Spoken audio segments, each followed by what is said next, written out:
আমি সৌমা, গৃহিণীর রাই চ্যানেলে তোমাদের সবাইকে জানাই অনেক স্বাগত। আজ বাজার থেকে এনেছিলাম মাশরুম। দু ধরনের এনেছিলাম মাশরুম। একটা এনেছিলাম প্যাকেটেরটা দেখো 200 গ্রাম করে বিক্রি হয় আর দাম নেয় 80 টাকা।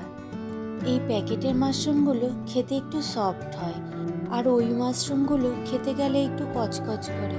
ওই যে ঠিক মুরগির স্টমাকটা খেতে যেমন লাগে না, ঠিক তেমনি লাগে।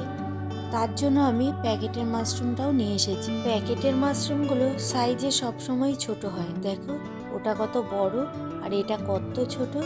কিন্তু ওই প্যাকেটের মাশরুমগুলো দেখতে অতটা ভালো হয় না, কিন্তু খেতে হয় ভালো, সফট।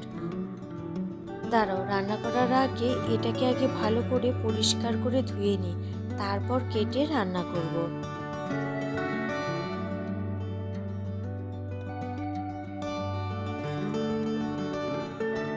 ভালো করে পরিষ্কার করে ধুয়ে নিয়েছি, এবার এটাকে কেটে নিই।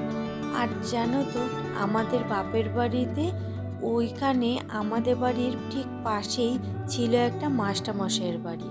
ওই মাস্টারমশাইয়ের বাড়ি ছিল মাটি। ওই মাস্টারমশাইয়ের বাড়িতে এই মাশরুম হতো।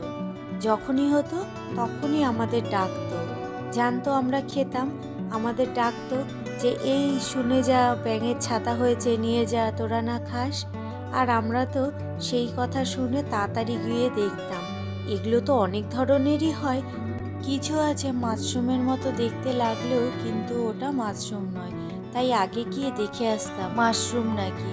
দেখতাম হ্যাঁ, মাস্টারমশাইয়ের খাটের নিচে ভর্তি এরকম সাদা সাদা, যেগুলো বড় দেখালাম না, প্যাকেটেরগুলো না, ওই সাদা বড়গুলো, ওইগুলো হয়ে রয়েছে ভর্তি খাটের নিচে।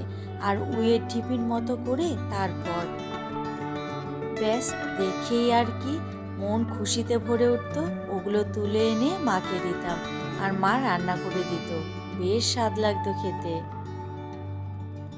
দেখো, গল্প করতে করতে মাশরুমটা কাটা হয়ে গেছে। দেখতে অনেকটা লাগলে হবে কি, যখনই ভাজবো তখনই দেখবে কোনটুকু হয়ে যায়। আর এখন দিয়ে দেবো মাশরুমে বড় বড় দুটো আলু, না হলে রান্নার পরে আর সেটা মন ভরে খেতে পারবো না, একদম তো কমে যায়।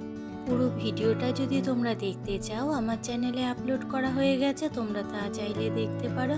আর যদি ভালো লেগে থাকে তাহলে প্লিজ একটা লাইক, একটা কমেন্ট করতে পারো, আর সাবস্ক্রাইব করে আমার পাশে থাকতে পারো।